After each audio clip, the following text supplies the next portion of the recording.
Sa magkasunod na taon, itinanghal si Olympics gold medalist Carlos Yulo bilang Athlete of the Year.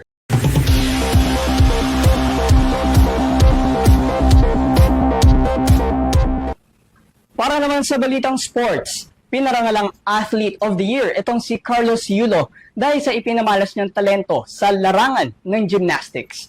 Tinanggap niya ang award kahapon sa Philippine Sports Writers Association Awards Night. Ito na ang pangalawang beses na pagtanghal sa kanya bilang Athlete of the Year dahil ito sa pagwagi at pagrepresenta ng bansa sa mga international stages sa taong 2025. Pinaka-latest niyang nakamit sa gymnastics ay ang pag-uwi ng gold medal sa vault at bronze medal naman sa floor exercise ng nakaraang FIG World Artistic Gymnastics Championships. Para kay Kaloy, ikinagalak niyang makitang maraming kapwa Pilipino ang nabigyan ng parangal dahil sa pagbandera ng kanilang talento. I'm just really grateful po and happy.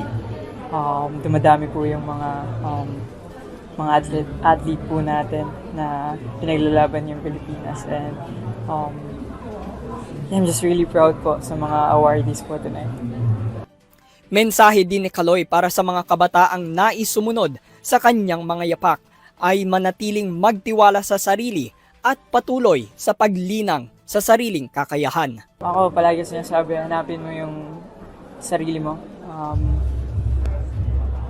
Sa pag nahanap mo yung sarili mo, alam mo yung kung ano yung gusto mong gawin. And focus ka doon. Kayong maniwala sa sinasabi ng ibang tao. As long as hindi kayo nakatapak, may respeto kayo sa mga coaches and athletes. Keep doing, keep pushing.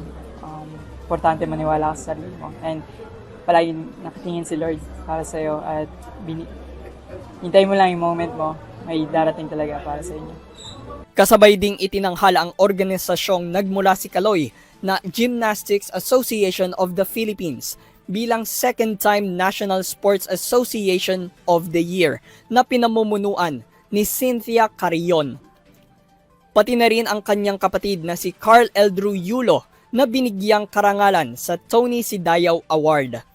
Para naman kay Eldrew, mababa ang kanyang expectations para sa mga susunod na pagsalang niya dahil tiyak siyang madami pa siyang matututunan sa larangan.